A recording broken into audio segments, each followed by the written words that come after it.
Set. Thank you, Lori.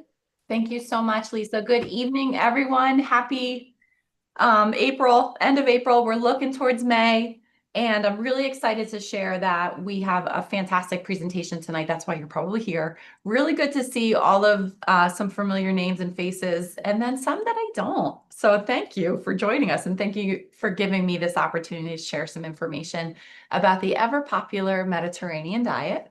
So what we're going to do this evening is really work this in two parts. I'm going to give you a PowerPoint presentation, which if you've registered for the program, you will get these slides sent to you without even having to lift a finger. But take some good notes along the way, if you please. And then we're going to close the PowerPoint presentation. And then I'm sitting in this demo kitchen for a reason, because I have a handful of count them three, recipes to share that might help you sort of apply the helpful ways of pursuing a Mediterranean diet. We're just going to make sure everyone's muted too. Real quick before we keep recording. So thank you all again for attending this evening. If you have to leave early or you signed on late, check out the recording on our YouTube channel, Cancer Wellness Center. There's lots of great content on that channel as well. We are going to get started because I have a lot to share. It's Meet the Mediterranean Diet. And really I'm gonna layer into this not only just like the information about what we know, because this is a well-researched diet, as it turns out, and I'm going to share all that with you. But I think more importantly, like how to do this in a way that is going to be meaningful to you, but practical, like doable, right? Because I think sometimes we can be intimidated by some of the things we see and hear about this approach, and I want to make it more accessible to you. So that's one of my goals for this evening.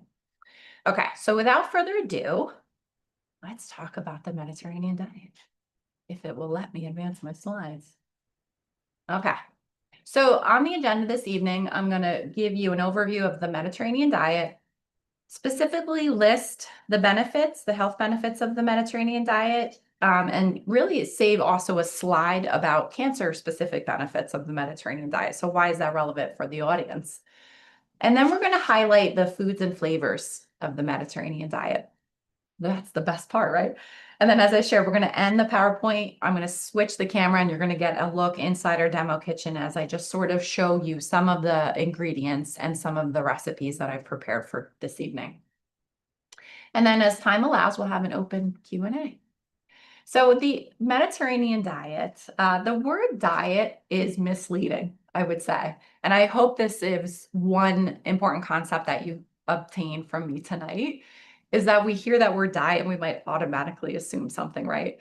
Diets typically include a restriction, such as cutting out entire food groups. Now, if you know me, if you've worked with me or you've attended any of my programs, you might understand that I am someone who is sort of like anti-diet, in that all foods technically can fit. And it's just figuring out for you on a very individual basis how to make those foods fit in the right amount in order to accomplish your goals. The intention of most diets are to lose weight, but that's not the intention necessarily of the Mediterranean diet. It is an outcome of it, as I'll share in just a few slides. But the intention of going on the diet, that's not necessarily what it's about. Many people report less satisfaction when dieting, and that's counter to what people report on the Mediterranean diet. So this is good news. And I think this is partly why the Mediterranean diet is so favored and so highly regarded, even in the world of research, where we look at like scientific outcomes and the science of nutrition. It's so appealing to a lot of healthcare providers because it's a nice way to eat. It's enjoyable, it's sustainable. And maybe that's why you all are attending tonight as well, because you agree. So the Mediterranean diet itself, it's not a diet, but it's rather a way of life. And I'm going to speak more to that in the next slide. The people living in the Mediterranean have apparently been eating this way for centuries. And the way that I like to think about it is that some of the areas of the Mediterranean, they're sort of like isolated from the rest of the outside world. And so they've been able to kind of incubate the way that they eat and the way that they live their life. So there's more to the Mediterranean diet than just even what they're eating. It's how they eat and how they interact with food, which I'll talk about. So they've really sort of preserved through generations a certain way of eating. There are no restrictions, right? This isn't what we're doing on a Mediterranean diet. And that, as I shared, may also explain why when they survey people who pursue this way of eating, they report higher levels of emotional well-being.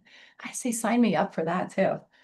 So there is no single Mediterranean diet. Did you know that? So if you've attended in the past, I've shared this because I think it's really important to clarify what the Mediterranean diet is and what it is not. So sometimes my job is to ask questions of my audience as well.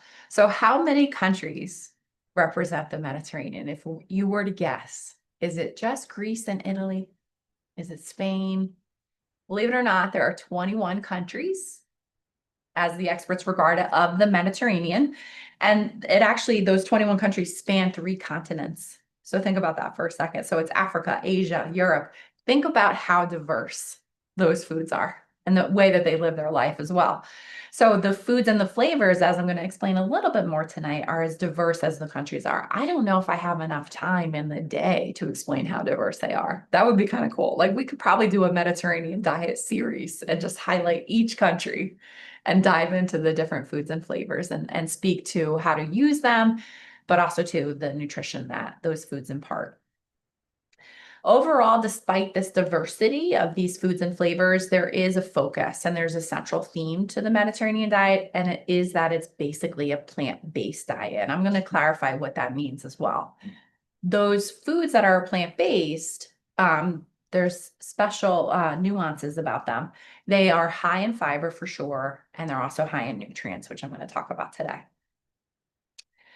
So while there is this diversity, and as I shared, there's similar characteristics. So as I shared earlier, it's not a fad diet. It's not something you're on or off. It's a way of living, right? And that word diet, if you weren't aware, it derives from the ancient Greek word dieta, which I'm sure I'm butchering the pronunciation of that. Does anyone speak Greek in the audience? Please share. And that literally translates to a way of life. And I really appreciate that, right? As we approach the way we interact with food. So staples on the Mediterranean diet, meaning foods that they most often eat every day, they're typically seasonal and they're typically local for that reason, right? They're eating what is accessible to them in the land. And those choices tend to include fruits, vegetables, whole grains, legumes, nuts, olive oil, especially we're going to talk about, and then dairy and seafood in smaller amounts. I regard the Mediterranean diet as like the original planet-friendly diet because it's so seasonal and local. I mean, that's where they focus their choices on. So they're only using the foods that were available to them. It emphasizes for that reason mostly fresh food and food that is minimally processed. And that certainly is something that is being talked about a lot now, certainly in the world of nutrition, is these highly processed foods and are they good or bad for us? And, you know, how do we minimize them? So I think if that's something that's also on your radar, this could be a way to automatically reduce how much of those highly processed foods you might be eating. Seasonal fresh, so local fresh plant foods maximize the protective nutrients and substances in the diet. And I'm going to give you a couple examples of what I mean when I share that this evening. So the Mediterranean diet, by a lot of experts in a lot of healthcare disciplines, would argue that it's the best diet in the world. And it, for the 8th time, has been voted #1 as the #1 best diet overall by the US News and World Report. That group of experts, I wish I sat on that panel. I would just soak up the knowledge. That panel has close to 70 experts in all different disciplines. There are dietitians, there's nutritional epidemiologists, there obviously are medical doctors, chefs are even on that panel. And then also researchers, right? So people who are looking at respective areas of health and outcomes. And so for the 8th time, and I think it probably was unanimous, they voted it #1 best diet overall. And they released this early in the year, so early in 2025. If you didn't see media or you are curious to learn more about that, they have a whole website that is very helpful to explore that for yourself. So experts in those, especially those close to 70 experts, but most other experts agree that this way of eating is nutrient dense. So it's just saturating our body because of those choices with such a high concentration of nutrients. It's like hands down, no question. It's also nutritionally complete. So when we think about balance and proportion, this really looks like the picture of how to go about doing that. It's proven, it's highly, highly researched, proven to offer significant health benefits and also lower disease risk. Cool. It's sustainable, it's flexible, which I really appreciate. And I would say, even though I don't know that they included this in the report, it's probably the most delicious diet in the world, if you ask me. All right, so what else about the Mediterranean diet matters? So this is a pyramid, and we used to use pyramids like way back when. Like I learned about this in school 20 years ago. We don't really use pyramids anymore, but the idea is that it's sort of demonstrating a point here in that the foundation of the pyramid is what we're doing most of the time, like probably every day, right? And as we work our way up the pyramid, we're doing less of them, right? We might be at the tippity top doing it once a month, maybe once a week, who knows, right? But that's sort of the gist here. So this foundation is what really matters. And that's what we want to focus on in terms of what we're doing every day. Now, what I want to share, being a dietitian, this isn't my wheelhouse, this isn't my level of expertise, but we want to, I would be remiss if I didn't bring this up. What you might notice about the foundation right there in the center of the pyramid is a table of people enjoying a meal. And that is partly why they think the Mediterranean diet transfers over and translates into health benefits. They share meals together, very often share meals. There's not a lot of loneliness, right? There's also regular physical activity, and they may not go to the gym. They may not be doing Pilates. They may just be active in their day-to-day life, doing housework, out in the garden, walking to town, going through and foraging through the weeds that they're going to eat for dinner, right? So I think it's really important to mention those things because none of these other concepts are going to be helpful for food and nutrition if we don't integrate these other lifestyle approaches, because that's where we're going to reap the most benefit if we're trying to pursue what we're finding in the research about the Mediterranean diet. The other things to share, and you'll see this on the slide here, they get adequate rest, right? They're not maybe oversleeping, but they sleep well. They sleep enough and they get sustainable rest. There's biodiversity, seasonality, again, planet friendly. And they're all involved when they're cooking, right? It might not be one primary person responsible for cooking. Wouldn't that be nice? All right. So I just want to share a little bit more about this, the positive impact of eating with others, and in an upcoming program at the center, Mindful Kitchen, which I shared a little bit more about before we started the recording. We're going to touch on this further about the impact of how if we share a meal and communal eating and how that benefits us in terms of, especially after a diagnosis of cancer, how it's important to feel you're not alone in this journey, right? So research has shown that eating with others is associated with numerous benefits. And I'm learning more about this in practice as well. We see improved overall nutrition. People tend to eat like more diverse foods and actually a little bit more vegetables, which makes this dietitian happy. And so that typically also translates to some of these micronutrients. So folate is a B vitamin, calcium is an important mineral, and iron as well. There's an increase in self-care, which of course we also recognize as being very important fundamentally to good health, and then an improved sense of well-being. There's reportedly reduced anxiety and depression when we're eating with others, opportunities to connect with others. This especially happens with aging, right? This is important that we eat with others as we age.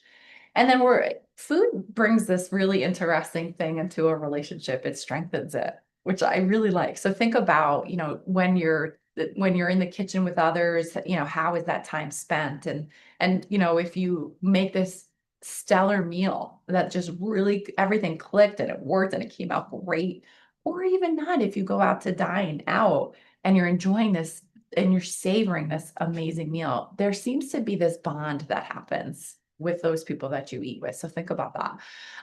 And then of course, along with other important emotional and mental well-being benefits it's been shown to reduce loneliness. Okay. So let's move on to the benefits of the Mediterranean diet. So what does the research show? I feel like what does it not do is the better question. So it has been shown to improve cardiovascular health in specifically by reducing the risk for a heart attack or myocardial infarction, stroke, and death from cardiovascular disease. It improves metabolic health by reducing the risk for type 2 diabetes, reducing the risk for weight gain and obesity, and even cardiometabolic disease. It improves mental and neurological health by reducing the risk for Alzheimer's disease, dementia, anxiety, and depression. It has been shown to reduce the risk for cancer, and I'm going to speak to this more in the next slide, as well as improve longevity. Now, a lot of this research was literally conducted in the Mediterranean. So you might be wondering, does this generalize to us over here? Like, do we have to live in the Mediterranean to have these health outcomes? Not necessarily. And some research has confirmed that. I'd like to see stronger research for it, but the experts think probably if we eat the way that they eat and live the way that they eat, we can benefit and that the outcomes are generalizable to us here. So I promised this, I would speak specifically about the Mediterranean diet and its impact on cancer. So as I've shared, it's been shown to improve or reduce the risk for cancer and improves longevity. Why is that? Well, we see mechanistically, not only from observational studies, when they can follow people over the span of decades and see what happens to them when they eat this way or not when they eat this way. But we know from mechanistic research that the high concentrations of antioxidants and anti-inflammatory nutrients are to thank for that. Very high concentrations. It may also help manage our weight, as it turns out, which is indirectly associated with cancer risk. So we've known this for quite some time that when we carry a little extra fat, especially in our belly and like deep in our belly, it surrounds those organs. And that can increase our risk for 13 different types of cancer, which is pretty wild. So indirectly, there could be some benefit there. Specifically, in terms of the research, there are a lot of cancer types here. It's associated with reducing the risk for breast, ovarian, urinary tract, our gastrointestinal cancers, and then also our respiratory cancer. So a lot on that list to benefit from. Now, this was a recent meta-analysis that was published just a couple years ago. And what they found is that among people who were diagnosed with cancer, if they consumed the ones that were more closely to eat like a Mediterranean diet compared to those who were least likely to eat a Mediterranean-like diet, they were the ones that ate more like a Mediterranean diet had reduced risk for all-cause mortality. Most people I work with are like, sign me up for that. So not even just necessarily cancer specific, but dying from any cause. And that really excites a lot of the researchers and a lot of people that I work with. Okay. There actually is, and I didn't include it in this presentation, but they have something called, it's very hard as you can imagine to research this, but they have what they call a Mediterranean diet score. And so when they ask people what they're eating, they kind of put it in this index and you get a score. And so the people that score the highest, they are lumped in that category compared to the people who eat the lowest score. So that just kind of explains that little concept there. All right, so the Mediterranean diet, as I shared, it's heavily researched. The interest in it began in the 1960s before globalization had an influence on diet and lifestyle, right? So our standard American diet has sort of infiltrated the rest of the world. And so good to know and important to point out, no other diet pattern has attracted this much interest in research. But for good reason, right? Can we expect the same benefits? I shared this earlier that for those people who do not literally live in the Mediterranean, like that would be nice, right? But good news, we don't have to live there to reap the benefits. There are practical ways to pursue a Mediterranean diet and their culinary practices in our American kitchens. Okay. Isn't this a lovely picture? I had to share that. That to me just looks so enticing because I think I like a variety of things. Like I would just want to pick at a couple different things here, right? Okay, so what is the Mediterranean diet? So just to share, olive oil is the main source of added fat. And contrary to what many people understand about the Mediterranean diet is that olive oil is really like, it makes up a large percentage of the calories that they eat because it's used quite liberally. And I'm going to talk more about olive oil in a moment.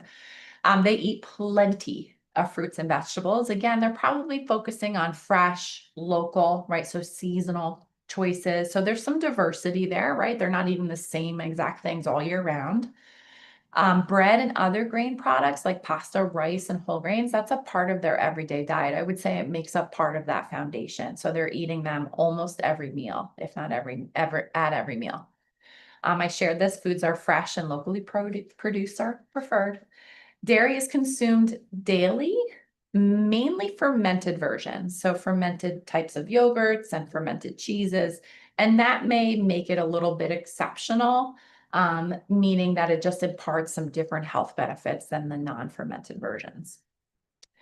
Red meat is consumed, however, in that I'm going to use that word, moderation. And so it really is, as I'm going to share a little bit in a little bit, it's sort of like a condiment in most of the meals. It's such a small amount that it's really not registering as adding a lot of nutritional value, but it's also not taking away from it necessarily. And it's used sort of like for flavor in a way. So a day on the Mediterranean diet. So this is sort of like a snapshot. So at each meal, imagine this, and like you can think about this for yourself. And no judgment because I'm thinking about this for myself. At every meal, am I doing 2 vegetables and maybe 2 different vegetables? Am I doing a serving of fruit? Am I doing a serving of whole grains? Am I using olive oil at every meal? I don't know if I do that, but that basically is how they define a Mediterranean diet. And then within the day, so it may not be at each meal, but within the day, they're also having a serving or 2 of nuts and then a serving or 2 of dairy. And then per week, they're having 2 to 4 eggs per week, just about 2 or more servings of legumes. That's our beans and lentils. So they may have them every day, but they're not in every version of the Mediterranean diet. So that's how they're quantifying in terms of the research looks at the health outcomes. This is how they're quantifying what a Mediterranean diet looks like. So I wanted to define that for you. So 2 servings a week, maybe more, probably preferably more from this dietitian's opinion, and then at least 2 servings of fish every week. They're having less than 2 servings of red meat per week, and they're having maybe 2 to 4 servings of sweets per week. So those are really de-emphasized in the Mediterranean diet. So authentic Mediterranean meals might look like this. So kavalpi that's an image of it there. This from something I heard recently might be like the quintessential Mediterranean meal. This is a Turkish breakfast, if you haven't heard of that. That to me I think that's what makes breakfast the most important meal of the day, in my opinion. I think if I started my day most days like this, I would be a happy camper and I would be really set to tackle the day. But as you can imagine here, like just looking at this image, you're probably also sharing this, right? This isn't enough for one person to eat, maybe. But you're probably sharing this meal. So right off the bat there, you have like this shared community in terms of eating your first meal of the day, which is really something special. Next is koshari. So this is an image of koshari, and this is the national dish of Egypt and another kind of quintessential Mediterranean meal. It's a great option. It's like the perfect combination of pasta and legumes and beans, right? So you see some pasta, you see some rice. It's really carb heavy. Pasta and rice and chickpeas on here, and then some veggies thrown in and some olive oil, and it's just delicious, right? It's, I think, a really great kind of template for using if you don't know what to make for dinner. So I have it here for lunch, but let's just say you wanted to do this for dinner. This is a great way to like kind of use up what you have on hand, or you're stuck and you're not sure what to make. You could probably make a meal very similar to this in a pinch. And I think it's super economical, which is a great option too. And then dinner, gigantes plaki, I would say one of my favorites as well. This is a Greek salad, and it's just a simple vegetarian dinner, right? Like it's those huge beans with some tomatoes, maybe some crumbled feta, some dill, really delicious. You might have a side of like sourdough. Maybe there's some other vegetables on the side, and boom, you have a meal that's really satisfying. But these are essentially some of the meals that they're eating in the Mediterranean, right? And that we could probably replicate here. But if you're not ready to tackle that, here's some practical ways that I would argue we can accomplish this here with some of the foods that we have access to. So think for breakfast, and I'm going to demonstrate this in the recipe demo. The whole grain toast with some tahini. So that's that top image on the left. And those are just some pickled onions, but I'm going to chop up some veggies. Well, I already did the prep. I'm going to chop up some veggies and we're going to have like an open-faced tahini breakfast toast with like starting our day with some vegetables and a whole grain. What do you know? Entrees, and you are familiar with these things. You probably are eating these things. So think about this in a way, or maybe not. And so, or maybe you do different versions of this, but think about this as a way to apply the Mediterranean, a chickpea and farro salad. Maybe you're used to having a chickpea salad, but maybe you could lower the amount of chickpeas and throw in some farro. And now you've really it changed the nutritional composition and made it look more like a Mediterranean meal, even more so, right? Grilled vegetable and shrimp kebabs, right? I mean, based on today's weather, we could be grilling. It's a little windy by me, but here's a great example of sort of applying what the Mediterraneans do to our plate. And then, of course, we have snacks. They don't snack as much in the Mediterranean, but we like to snack here. So snacks don't have to be what they're marketed to us as, right? They don't need to be these highly processed, non-nutrient foods. They could be things like plain yogurt with berries and walnuts. And now we have a fermented dairy. Now we have some, I mean, you can use whatever berries you want. That's just an image there for some inspiration. And then the ever popular hummus. What a great way to really, or if you decide to make your own, now you're really exploring new ways of making the Mediterranean diet for yourself. Okay, a little bit more in the Mediterranean. I shared this earlier. They use a liberal amount of olive oil. It makes up 40% of the calories that they consume. Okay. And I'm going to speak to it in the next section. Meats and sweets are very limited amounts, so they consider them basically like a condiment. So think about that in terms of proportion. And if you think condiment, you're automatically going to eat less. You don't have to eliminate it. You don't have to restrict yourself from eating those things. But when you're eating less of it, it makes room for more of the nutrient dense foods, right? So without depriving ourselves. Wine is consumed in moderation, but it's not essential. And in fact, that's not often what they include when they research the Mediterranean diet.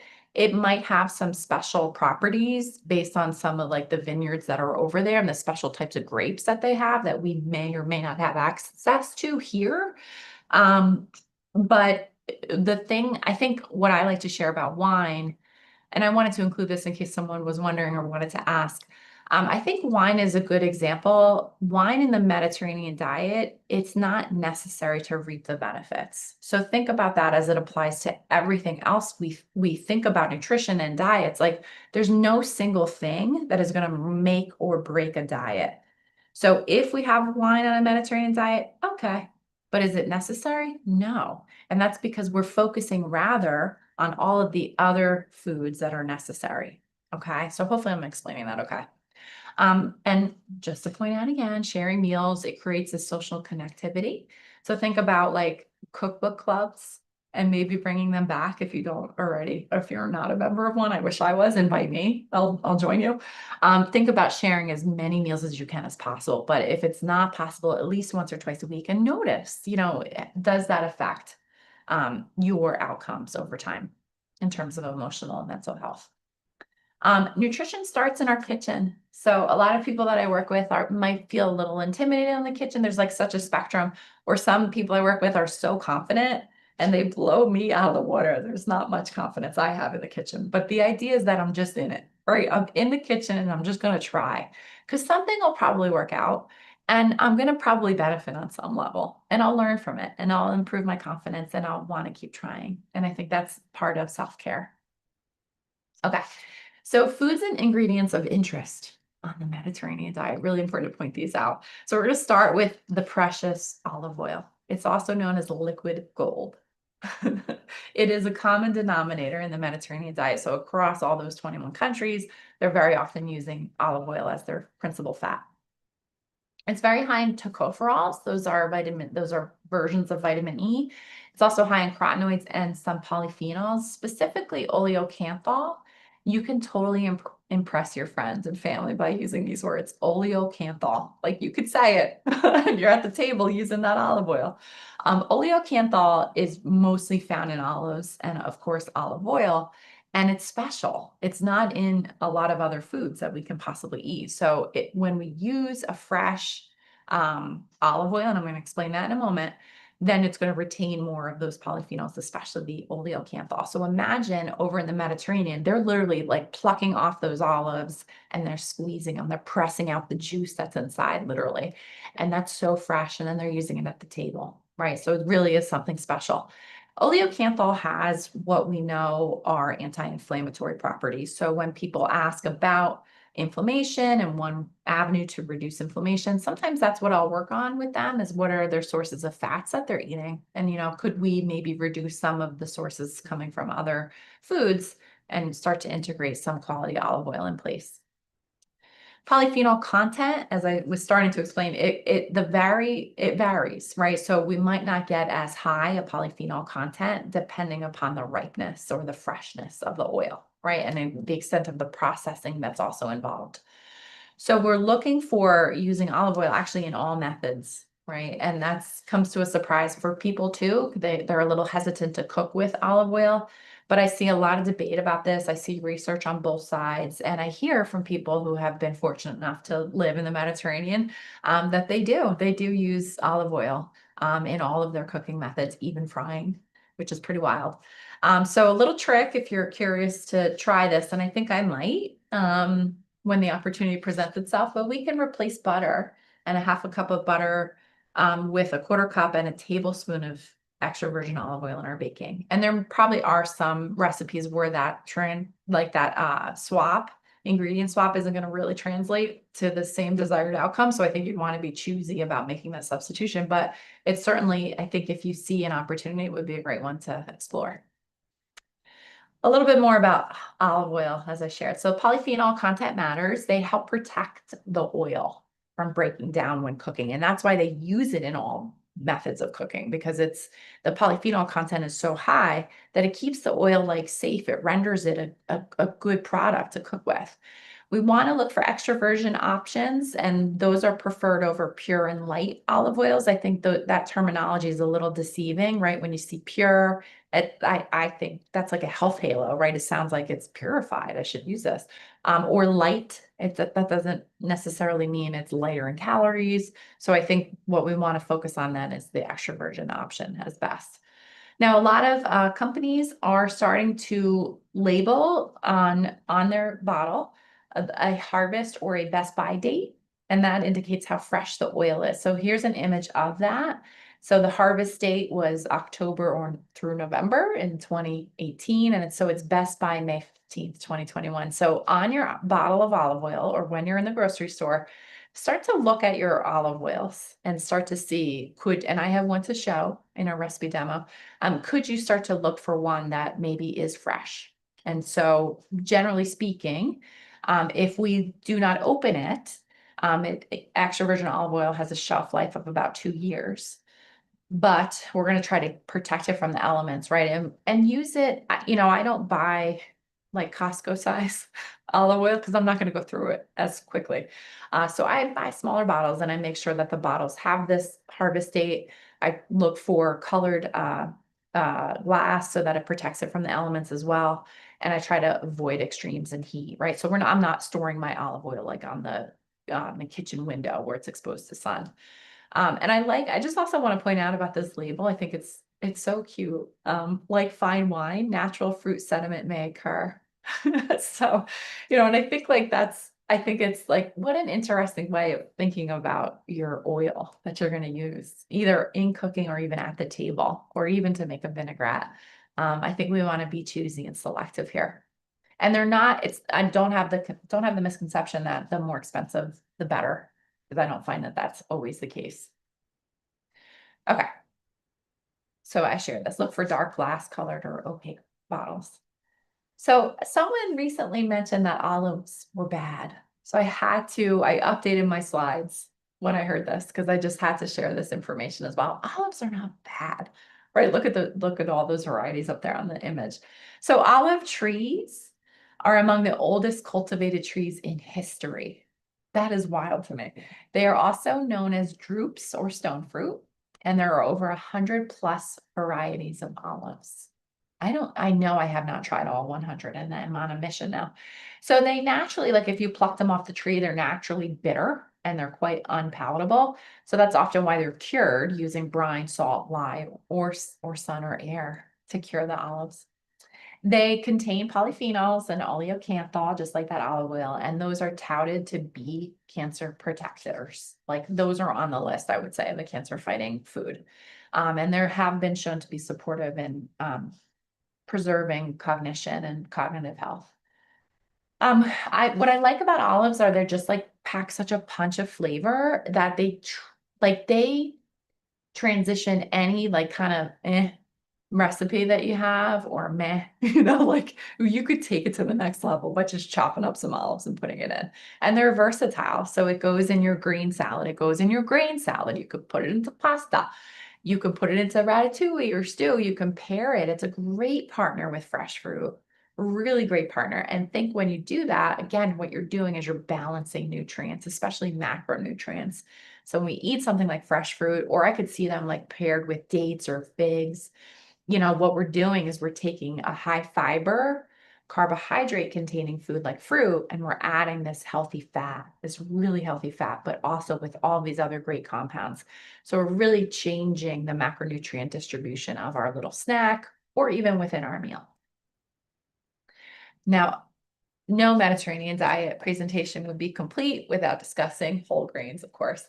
They are the foundation of the diet. So any naysayers about whole grains, hopefully this will finally like convince you, right? If they're the foundation of the Mediterranean diet and the Mediterranean diet is the best diet overall for the 8th consecutive year, it sounds like they belong in our diet, right? Minimally processed, of course, is best. So I always like to use this image, which depicts the 3 sections of a whole grain. So there's that outer bran, that dark brown shell kind of, that's like how I like to look at it. That is all fiber. That is a rough type of fiber that does a lot of great for us. It helps manage blood sugars. It helps regulate our digestive system. I'm going to speak more to that. And then the germ, I like to describe the germ of a whole grain like the yolk of an egg. It's where all the nutrition is. So we want that germ too, right? We want the bran, we want the germ. And then the starchy surrounding like lighter yellow color is the endosperm. And that's basically what it is. It's just the starches. Okay. So bad for us, but we want each component in our whole grain. When we're eating them, we're going to get all of the nutrition and all of the benefits that that nutrition has to offer. So when we do whole grains, we're going to get more fiber. We're going to get resistant starches, which do a lot of good for us as well. Phenolic acids, phytic acids, and also lignans. So there's a lot in this little grain, especially when it's whole. So when we have whole grains, as I shared, it supports gut health. It's going to optimize blood sugar control, believe it or not. It increases the self-destruction of cancer cells. So we want that on board too, right? When we have these types of compounds from a whole grain. Now, some people, myself included, more recently, this has been a campaign by the Whole Grains Council. And they kind of put their seal of approval on whole grain products. So you'll see, and I've included it in the resources so you can see for yourself. They have a stamp for 100% whole grains, if the grain is 100% whole grain. They have one for 50 plus, so more than half of the grains are whole grains. And then they have one for like, okay, there's some whole grains in the serving. So 13 or more whole grains per serving. So really helpful, I think, if you're looking to compare products and you want that guarantee, or like you don't have the bandwidth. You're like, I'm done. I haven't written Lori today to ask her if this is a good choice. So I'm just going to use this stamp. And I've been using this pretty successfully as well. So it's a nice opportunity to just use some swaps, especially if you're having some whole grains. Another option, of course, is to use that food label in your favor to look at the ingredients and to, kind of disregard everything else that's on a package because they're trying to market, products to be healthier than they really are. And so this is a great example. You'll see the ingredients are listed in descending order by weight. So the first ingredient is what that product contains the most of. So when we see something like stone ground whole wheat flour, it's a whole grain. We're good. Okay. So using whole grains, gosh, I don't have enough to list, but these just come to my mind. And look at that image. Like there's color there. Like who would have thought that it's not just whites, right? Like we can have some colorful whole grains and they impart different compounds as well. So farro, which is one of my favorites that I'm going to use tonight, bulgur, barley, oats, buckwheat, millet, freaky. That's just a couple examples, and they are in our grocery store, so you can try some for yourself. I think they're versatile. So I think when you take any single whole grain, it works in more than one way, right? So oats are a good example. Fine for your bowl of oats in the morning, but I love to use them as a substitute for breadcrumbs, either to bread my proteins or to use to make a bean burger. Really super versatile. And again, you're infusing more nutrition when you do that. And that's the American version, right, of doing the Mediterranean diet. Tabbouleh. Who doesn't like tabbouleh, right? Or a no-cook bulgur salad, and those exist too. Instead of couscous, you can use bulgur. Farro is a really nice, chewy, nutty whole grain and a great substitute in things like rice or your pasta dishes. I love thinking of soups and stews and like even just adding a little bit of barley if you need a whole grain in that soup. Millet is something that not many people are familiar with. I've popped millet on the stovetop, like in a saute pan, but they're great cooked. They sort of, when you cook them, turn into a porridge really nicely. So if that's something that floats your boat, you might like millet. And then grain bowls. So in a couple weeks at the center, we're having a great program in the evening on Tuesday, May 13th. Life after cancer. And I am also kind of like a breakout session, and I'm going to present on nutrition after cancer. And I'm totally going to do a grain bowl because it's a great option for you to just sort of put together in your bowl, whatever it is that you decide are the ingredients that are worthy for you, right? And then you get to eat those foods. So it's a great way to apply some of these versatile whole grains in ways that work for the whole family too, which is nice. All right, so garlic. What Mediterranean diet is a Mediterranean diet without garlic? It's a building block of flavor, right? And it's ancient. So as long as 3000 BC, the ancient Egyptians were using and worshiping garlic and using it as medicine. Now, in terms of the world of cancer, we love the allium in it. So that's one of the compounds when we crush our garlic and we leave it to rest for about 10 minutes, it's going to really activate those allium compounds that are inside it. And when we do that, I mean, look at the list of the cancer fighting properties it possesses. It's going to inhibit enzymes that deactivate carcinogens, boost enzymes that deactivate carcinogens. So working in both ways, reducing inflammation, helping to repair DNA that gets damaged. It slows the growth and stimulates the self-destruction of cancer cells. And it also limits cancer's ability to spread by decreasing the tumor's ability to grow new blood vessels. Again, bing, bam, boom, like a lot of great things from garlic. So how do we use garlic, right? Well, I think it's pretty straightforward, but and also too, if you're in this area, you'll start to see farmers markets pop up, and I encourage you to check them out because you might find some different varieties or some heirloom varieties that you might not otherwise find in the grocery store. So it's great to shop for that even at the farmers markets as well. It's a flavor enhancer. So think about, if you like garlic, think about what could you not use it in? There's nothing, right? It goes with almost everything. We do want to store our garlic properly, right? Think away from sunlight. So a lot of times like a dry cupboard is great and not in the fridge. This image on the bottom left is a Lebanese garlic sauce. It's basically like a head of garlic with some lemon juice and some oil, like a neutral oil. And it's mixed together and it's just spread on everything. The middle image is black garlic. So if you're not familiar with black garlic, it's actually just fresh garlic that's been aged. They typically ferment it in like a warm and humid environment for up to like weeks or months at a time. And the outcome is like this soft, chewy, sort of tangy. Some people describe it like balsamic vinegar in terms of flavor. And some argue that they think it probably increases the antioxidant content because of that aging process.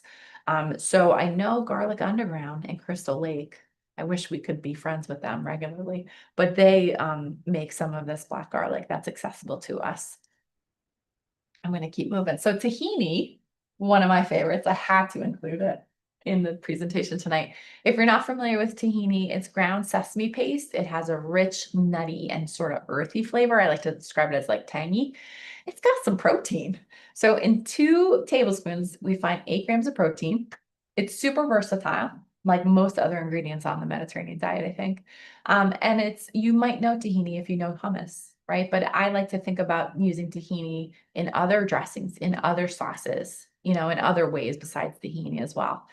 Some I've seen some use it in smoothies or even for dessert, right? So if you really want to explore, if you like tahini as much as I do, there's lots of different ways to explore it, and in new ways, right? New ways that maybe are unconventional, but again, it's sort of like the American twist on the Mediterranean. It's an ingredient staple.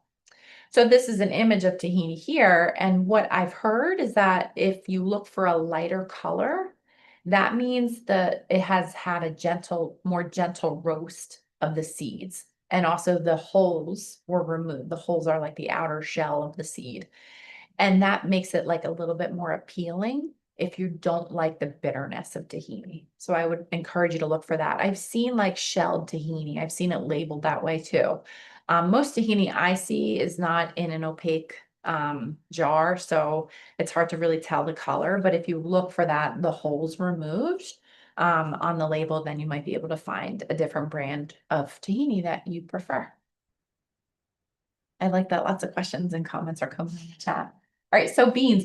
I think of beans just like whole grains. They are a cornerstone of the Mediterranean diet. They are a reliable source of plant proteins and fiber. So if you're someone who wants more plant proteins, look towards beans. They're going to give you that. They contain all different types of fibers, especially the ones that are high in resistant starches. So that helps to slow down digestion. And that's really important because it helps us to kind of feel full longer. Definitely helps to control our blood sugars. We think also too that the resistant starches in something like beans feed the microbiota, the beneficial microbes in our gut. And they want that fuel so that they can thrive. And then that's going to have implications in our entire body. So, as I just shared, fermentable fibers support the growth of beneficial microbes. They also contain compounds that work like antioxidants and are also anti-inflammatory. Think about like beans, not just chickpeas or kidney beans. I'm trying to think what other ones come to mind, but there's so many different varieties. And if you even shop around for some heirloom varieties, you will find some really special beans that have all of these different compounds that make them unique. And think of that versatility. If you already enjoy beans, could you branch out to try different ones? And similar to whole grains, I think there's a lot of different applications for using them. I would argue they belong in the pantry. Okay. So I am trying personally, because I enjoy beans a lot, I am trying my hardest to use more dried beans. And it's easier than you think, right? I would argue canned beans belong in the pantry. But dried beans might impart a different flavor. They impart a little bit more time on my end, but aren't I worth it? Right. And I think too, they're budget friendly and they last forever. Right. So if you're someone who is already having beans and you're looking again to take to the next level, I would encourage that for yourself. If you're someone who hardly ever eats beans, canned beans are going to work. Have them in the pantry and use them because they will work and they're going to add nutrition to your diet.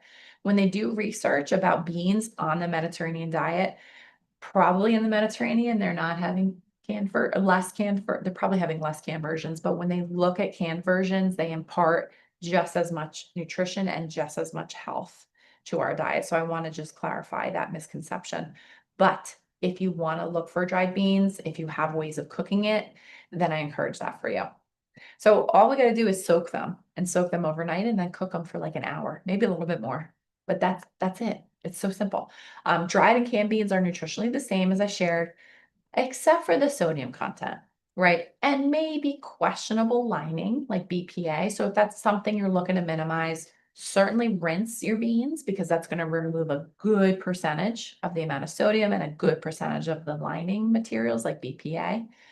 There are some no salt added versions. There are some organic versions of canned beans. I've seen beans come in bags and boxes instead of the lined cans. So there's options, and I think they are accessible to us. If you are familiar with a pressure cooker or you have an Instant Pot, it could be your friend, right? Because it will have dried beans ready in 15 minutes after we pre-soak them, which is pretty amazing. Just for your information, a cup of dried beans is about the equivalent of 2.5 to 3 cups cooked. And use them in a variety of ways, just like you would whole grains. They come in soups and stews. You top a salad, right? Add them to whole grains for once, maybe roast them like I did for tonight. This one dish on the far left is called the Layla, and it's cooked chickpeas, but it's basically chickpeas with some veggies, a copious amount of fresh herbs, a little bit of olive oil, but then they, of course, add in that flavor with olives, chop up olives. They add in some sun-dried tomatoes. This is like a flavor bomb. So imagine like how exciting that would be. And I think visually very appealing as well. And on the far left, I just want to point this one out too. This is black eyed peas, which I think is, I've seen actually frozen cooked black eyed peas, and that's all that's in the bag. So when I see them, I tend to grab them and just keep them in my freezer too. But this is a great dish of just mixing some fresh orange with olive oil, some dill, and black eyed peas. It's delicious. It's like such an interesting combination. And I think that's what really imparts how delicious, right, the flavors are of this Mediterranean diet. All right, so I started to talk a little bit about herbs and spices. They are what give like regional expression to Mediterranean cooking. And so imagine if we're using them, we don't need to use a lot of extra added salt. They contain compounds like antioxidants, anti-inflammatories. Here's just a short list of the superstars in the Mediterranean diet. Sometimes they're used in combination to provide even more complex and powerful flavors. So think of like za'atar, for example. Really great. There's like 7 different spices in it. Like you can't beat that, right? So if you have that and give it a little shake, it's going to give so much flavor, but also probably some of these anti-inflammatory and antioxidant compounds. Fresh herbs, whether a sprinkle or a handful, can elevate everything that we're eating, right? So think of tabbouleh. Like tabbouleh is mostly a parsley salad, and there's some other ingredients in there, but it's such a great example. That's so green and vibrant to me. And I think this is worth considering investing if you're interested in something like an herb keeper. It keeps our herbs fresh for longer, and it kind of that little compartment slides up, and you can change the water every day. It looks like something worth investing. So how do we adopt this? These are just some simple swaps to think about. So olive oil instead of butter. As I shared earlier, our vegetables, Americans don't eat a lot of vegetables. We eat a lot of starchy fried ones. Could we eat the rainbow with lots of different diverse choices and colors? Our fruit, could that be dessert, right? So think about that. Whole grains, most Americans do not eat recommended amounts of whole grains, and survivors are no exception. We find that that's lacking in the quality of their diet. So could we then pursue some whole grain versions? Pasta, rice, flours, there's lots of different options. Legumes, we tend to not eat a lot of legumes. So could we just aim for more than twice a week? Fish, we tend to not eat a lot of fish. So could we eat more than twice a week, or at least twice a week, some fatty fish? That's where we get those omega-3 fats like salmon and sardines. Nuts and olives, really great way to kind of, again, pack flavor and replace things like butter or other condiments, right? Really great thing to snack on, in my opinion, nuts and olives. And then our baked goods, could we just bake for ourselves at home, right? And could we use some substitutions? When we bake at home, we're going to bake better, in terms of nutrition and maybe potentially flavor. So I just want to share these resources. I'm not going to really overview them too much because of time. But you'll see on your list here, you're going to just click on this link and it's going to bring you to some really helpful information that I find I rely on regularly for resources. All right. So now the fun part. We're going to move this into the kitchen. So what I'd like to do is kind of walk through like a day of the Mediterranean, and I shared I'm going to make a tahini toast. I have some sweet potatoes with like a little chickpea salad on top, and then something called a farro salad. And I don't know that I can recreate these images, but we're going to try. All right, so I'm going to stop my share here, and I'm just going to change the camera so that everyone can see into the kitchen with me. And Lisa will just troubleshoot if anything's not looking right. All right, you can see the top of my head. So here's our amazing demo kitchen. And if you're interested, we have, again, a program coming up called Mindful Kitchen where we will be working inside this kitchen together. And it's so great because it's nice and intimate. You can't see beyond the kitchen. There's a table that seats close to 12. So it's a great opportunity if you're interested to join me here and really talk, taste, smell, look at foods and look at products. So we're going to try to accomplish that today as we're going through these 3 recipes. I'm not going to do from start to finish. I sort of pre-prepped, as you can see. I'm just going to kind of assemble and explain as I go. And please continue to put comments, questions in the chat so that afterwards I hope to be able to address them. Okay. So we're going to start first. Now you are going to get these recipes as well if you registered. So for those of you watching live, thank you. You're going to get these recipes, no worries. If you're watching on YouTube, if you registered, you'll get the recipes as well. So we're going to start first with breakfast. And I thought, why not do tahini toast? All right. So first, we're going to start with toast. And I'm going to bring some ingredients up to the camera so you can see. So I happen to be a big fan of Trader Joe's. That's no secret. And this is one of their products called Super Bread. So a lot of times people ask me about products. So I'm just going to share with you as I go. Now this is packed. I don't know that I would necessarily describe this as Mediterranean for any particular reason, but it has in it, it's whole wheat. So that's the first ingredient, it's a whole grain. It has pumpkin seeds, it has flax seeds, it has sunflower seeds, it has carrots. Were you prepared for that? It has, there's more. There's lots more, but it's really hearty and dense. They're actually pretty small slices and they're pretty thin. So I just find it to be a really nice special product and it's really satisfying. It is packed with protein. So 2 slices gives 9 grams of protein, and that's because of all the seeds that they add to it. And then also really high in fiber. So 2 slices give 5 grams of fiber.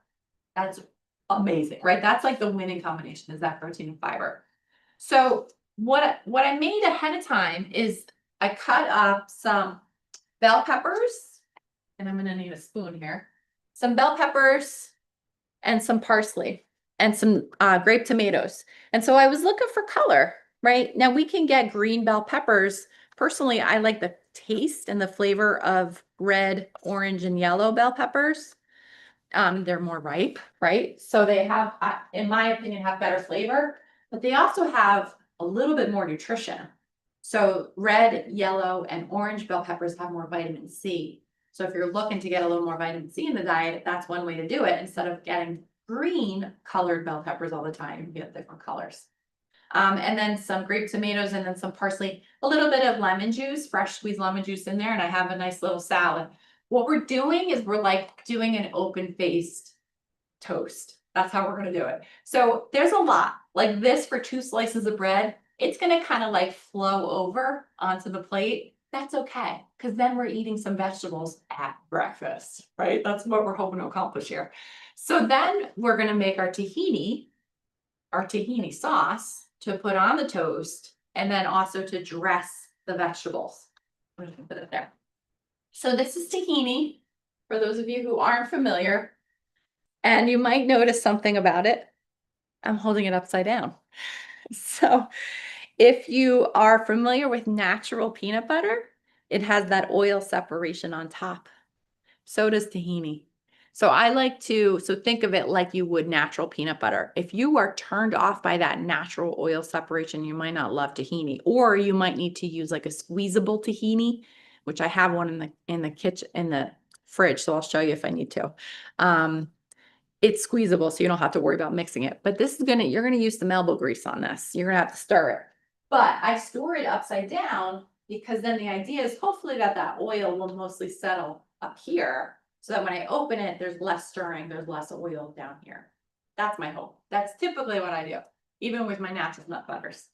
But what we're gonna do is we're gonna take a 1/4 cup, or a 1/2 cup, which I'm not one to really measure. Most of you will probably learn that about me, but there's a lot of oil, so I'm gonna have to stir this.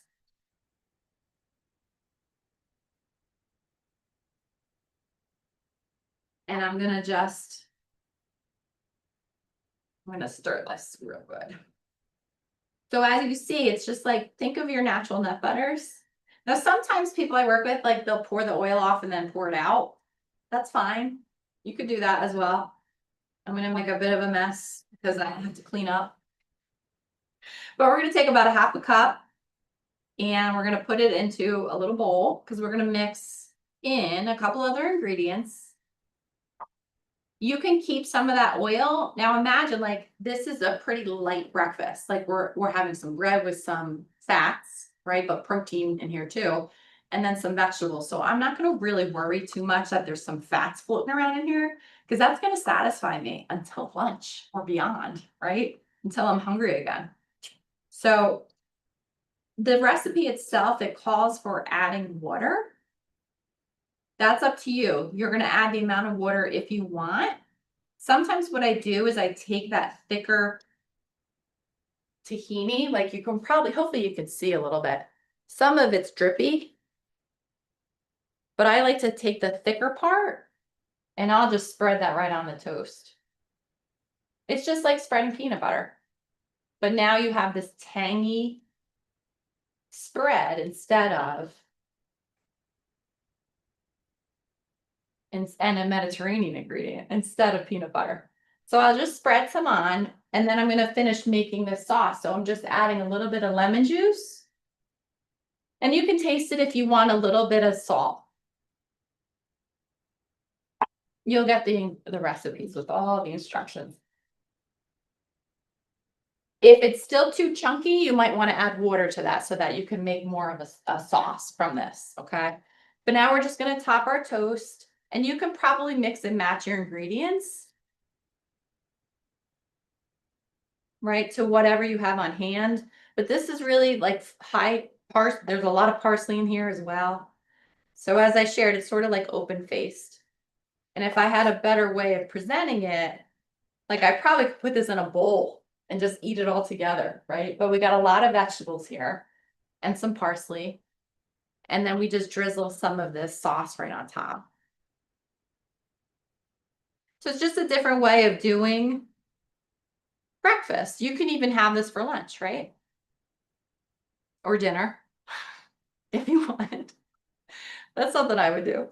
If this open-faced concept isn't working for you, you could also use like a whole wheat wrap and wrap it all together, right? I'm just going to hold it up to the camera so you can see without dropping them.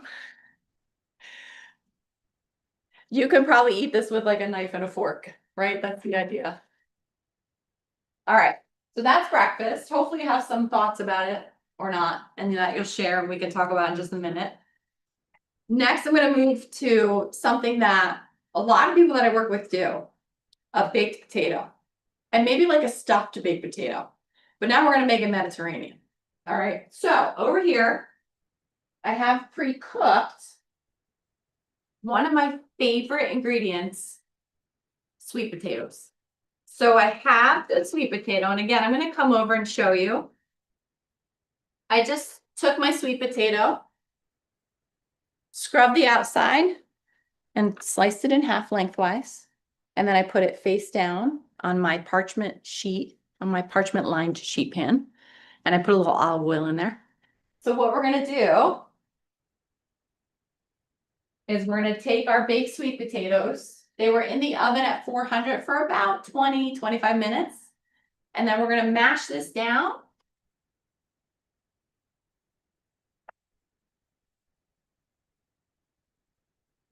Right? And we're going to basically like, that's our vessel for eating out of, basically. So what we're going to do in the meantime, this is where I need my sous chef, is I'm going to mix together sorry, I'm going to read directly. I'm going to mix together some hummus, lemon juice, garlic, and dill, because that's going to be our sauce for this one. So have you used hummus in this way? If you haven't, I encourage you to try. Hummus is great for buying the container and dipping our vegetables into, but it's so versatile. You can thin it out and turn it into a sauce, which I love, or you could turn it into a dressing, and that's kind of what we're doing here. So I have about a 1/4 cup of hummus, and you can find your favorite hummus. You can make your own hummus, whatever floats your boat. And in there are 3 cloves of garlic. And then I gotta make sure I have everything here. We're gonna add a little bit of lemon juice. And then we're gonna mix this together. The garlic and I have the garlic, we're adding the dill. You can use fresh or dry dill. And we're gonna mix that and combine that together. This might need water to thin out. It just all depends on what you prefer. But we're thinking it's sort of like a sauce, right? So I'm gonna have to add some water to this.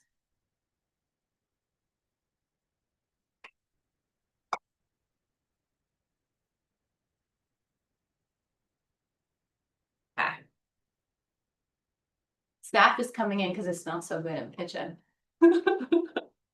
So here's our sauce. So now you see, hopefully you can see here, it's like drippable, right? So now we can sort of pour it.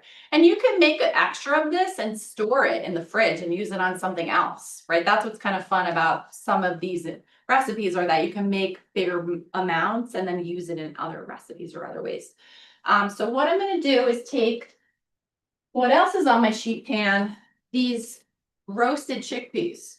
So I just took some on the same sheet pan as the baked potatoes, and I just roasted some chickpeas. I actually used coriander and smoked paprika. So we're really building some interesting flavors here, right? I got smoked paprika and coriander on my chickpeas, which are like citrusy and smoky. And then there's some dill in my garlic lemon hummus. Like, this is wild, right?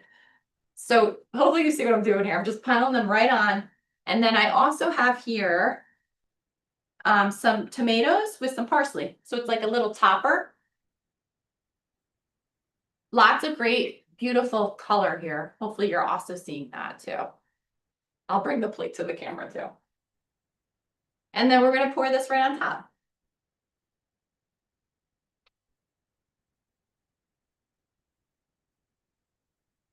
Bam.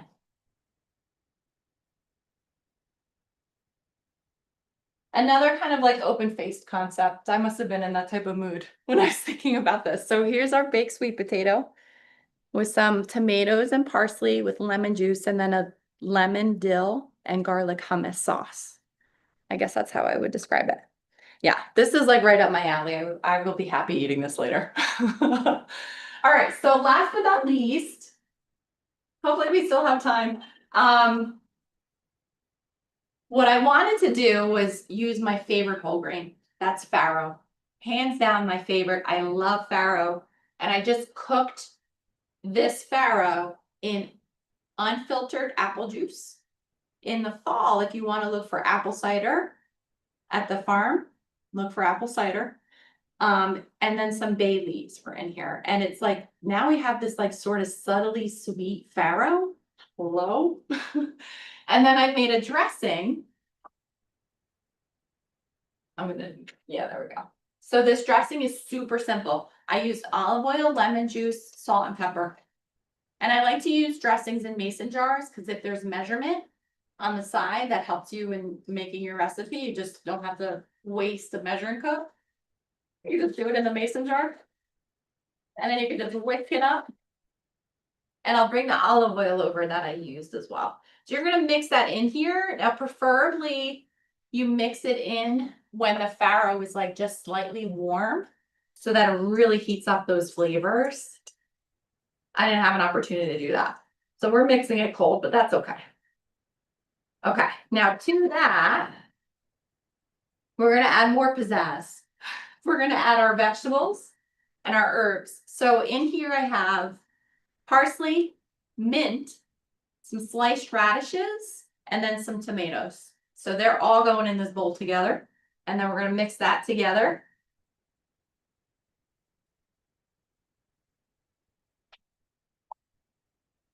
This is another like building a lot of flavors, if you ask me. Lots of flavor.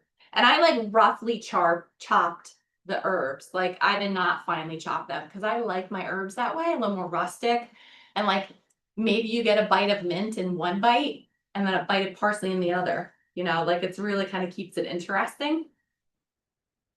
Okay, so we're mixing that in. Now for more nutrition, I have to add some baby arugula. You can add more or less, whatever you want to add. Again, I don't really follow recipes that well, but the recipe calls for 2 cups. So that's like about 2 handfuls. And then you can mix that in. You could dress it again. You could taste it, see if you want more dressing to it. And then we're still gonna add more. Like, it's hard to believe there's more to add to this. This was so simple to make, and I can't wait to try it, that I'll probably make it again. Okay, so there's more to add. We're gonna add some roasted and salted pistachios. Yum. Now you can make this a day ahead and maybe not dress it, like make everything else, or dress it and then wait to add the pistachios because they're not going to stay crunchy like you might want. Yum. And then I have some fresh shaved Parmesan. And we're going to just sprinkle that right on top too. I mean, this is just a powerhouse of flavor. I can't wait. So I'll bring this up to the camera too. And I know we went over on time. So I just wanted to show you that and hopefully get to as many questions as we can. But that's our farro and arugula salad with so much different flavor and nutrition. It's going to be hard to beat that. Thank you so much, everyone. All right, and we'll turn to questions now. Well, Lori, I'm hungry for dinner. I know, thanks. Okay, that was amazing. I can't wait to look at the recipes as well. We have a ton of questions, so we're going to try and Okay. get through so many of them. If you do Okay. have to leave, I just encourage you to look at the YouTube link that I will send to everybody. And if you're interested in listening to the remaining questions we have going on, if you do have to leave, I completely understand. So after the program, I will be sending out the YouTube recording and Lori's slides and recipes. So if you're in need of leaving, go ahead. Don't panic. Okay, so let's get to some of these questions. Okay. I'm just going to start at the top, so bear with me here. Okay, is avocado oil used for cooking? It has a higher cook temp than olive oil. It is, and I would recommend that too. Is it Mediterranean? Mm, but is it nutritious? Is it a great option? Yes. And I would say when it comes to versatility, those two oils, like they give versatility to a diet, right? But those two oils I would rate very highly in terms of the nutrition. So if you want to cook maybe some of your higher temperature foods with the avocado oil, I endorse that. Okay, what kinds of fish should be eaten? So I love the acronym SMASH. So salmon, mackerel, anchovies, sardines, herring. Those are the highest in omega-3 content while being the lowest in mercury. Thank you. I'm not usually this concise. I know this is good. Can you switch can you switch out peanut butter for tahini in terms of nutritional value?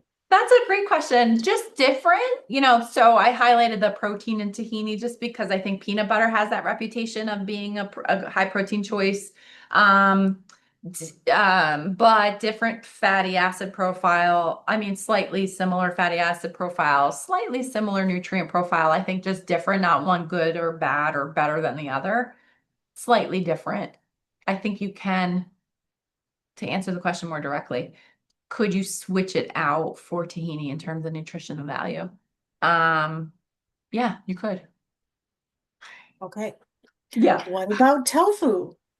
Oh, how come I didn't use tofu tonight? I know you use tofu all the time. I know. No, not really Mediterranean, but I love tofu. I recommend tofu for most people I work with. It's a cancer fighting food. It's versatile.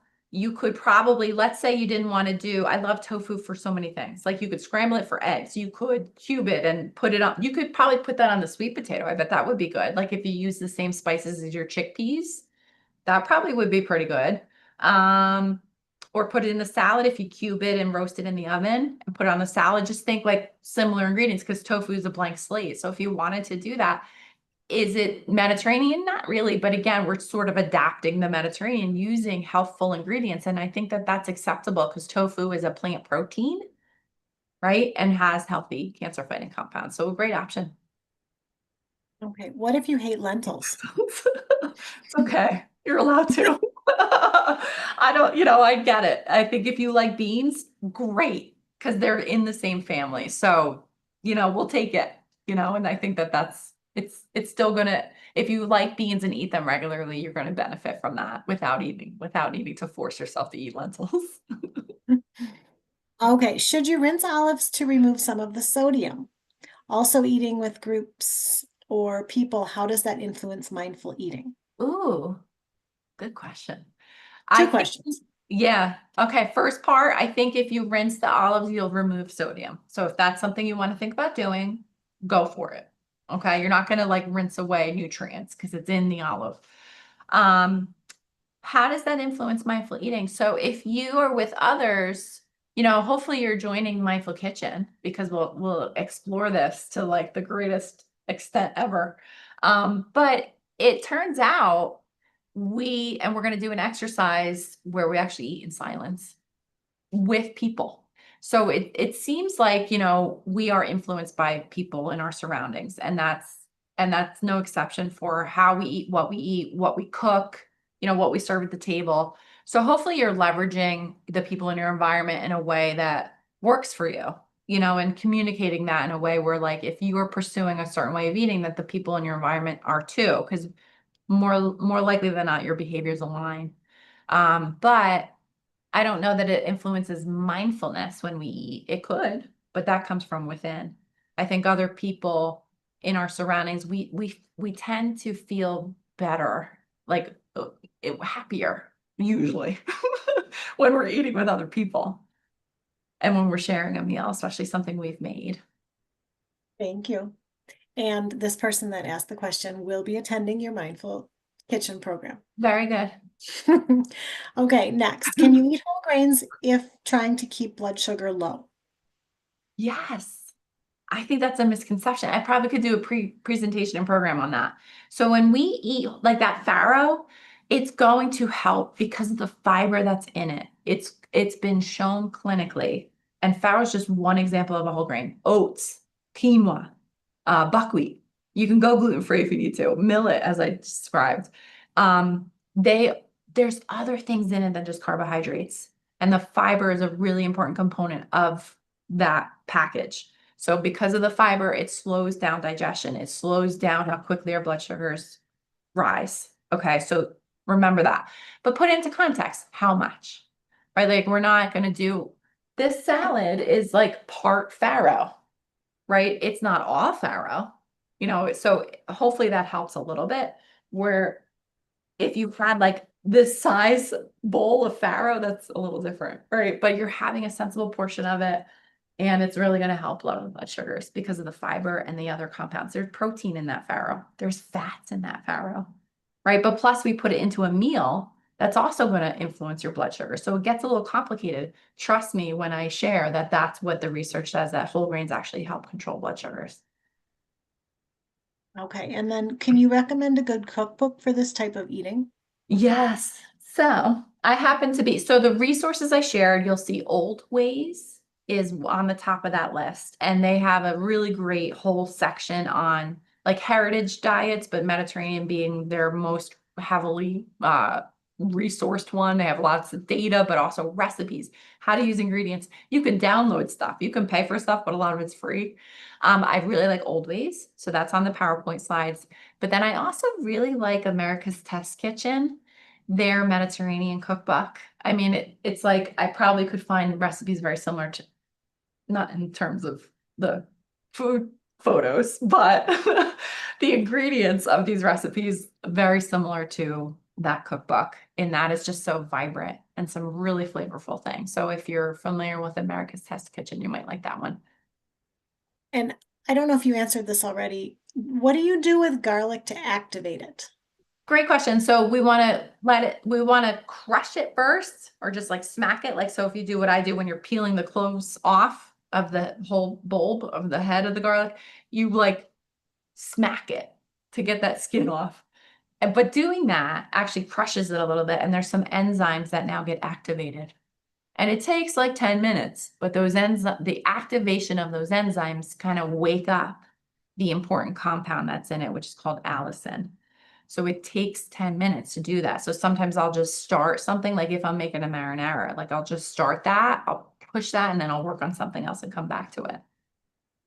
And then if you cook the garlic, does that deactivate any of its cancer fighting capabilities? Great question. No. That's a myth. Okay. Easy answer, Lori. No. Okay. Somebody just in the chat, somebody did recommend a cookbook in here for those of you. You can look through the Thank you. chat. Cool. And Love it. it's called Cancer Fighting Cookbook, The Cancer Fighting Kitchen, Nourishing Big Flavor Recipes for Cancer Treatment and Recovery. And then the link is in there too, if you guys want to look at that. Great suggestion. Yeah. And then do beans include black-eyed peas? Yes. Mhm. Like we'll Okay. count it in that family. It's like there's pulses, legumes, pulses, and they're in that like so peas are in that family. Like they're all kind of lumped together. Okay. Are canned beans versus dried beans more gassy?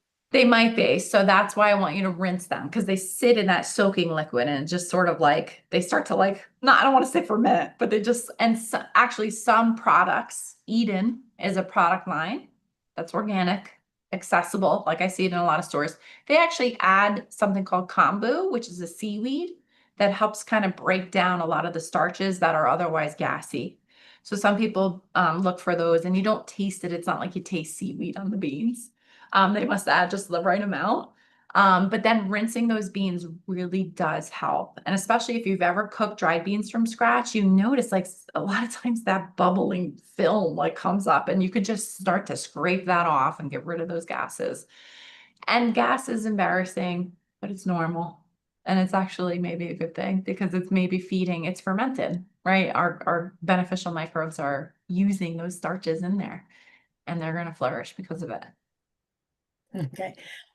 This question might be better served one-on-one, but I have somebody asking suggestions for making meals to take to work. Would like to limit work to prepare them.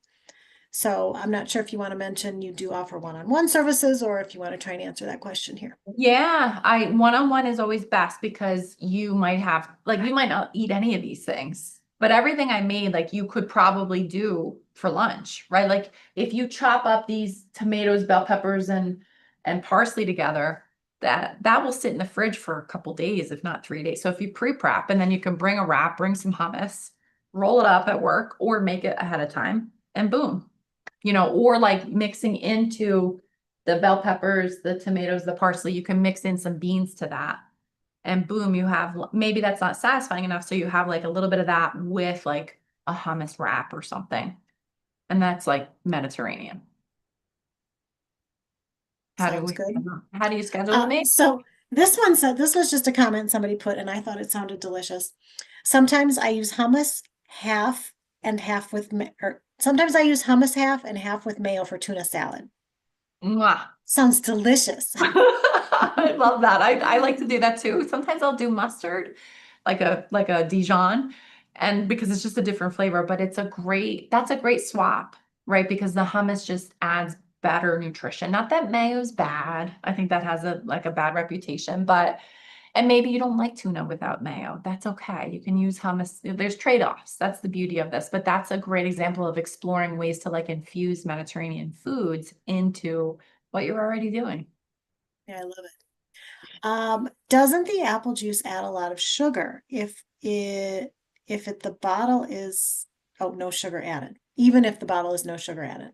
There is sugar in it, right? So I use an unfiltered apple juice. So a cup of this is going to give um 28 grams. So that's like 2 servings of carbs. Um, it's gonna add sugars, right? It's not adding added sugars because there are no added sugars. So we look at this and now think of it. I used it for all of that farro, which was a lot. You're probably not going to eat all that farro in one sitting. So you really break this down into maybe like you had, and plus I didn't use, you dilute a cup of apple juice unfiltered. So there's like a little sediment on the bottom. Give it a good shake if you find it. And if you want to do it, you could swap out for water if you wanted to here. But I use that with 2 cups of water. So it's really sort of diluting the amount of carbohydrates. Plus it didn't soak up all that liquid. So I drained it afterwards. I didn't rinse it, but I just drained it. So I don't think this translates to a full cup in the 6 servings of this salad.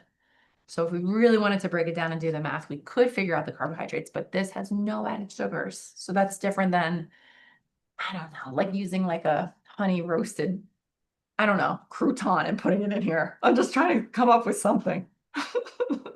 Okay. But Could you different. add some cheese or meat to the farro? It feels like not much protein.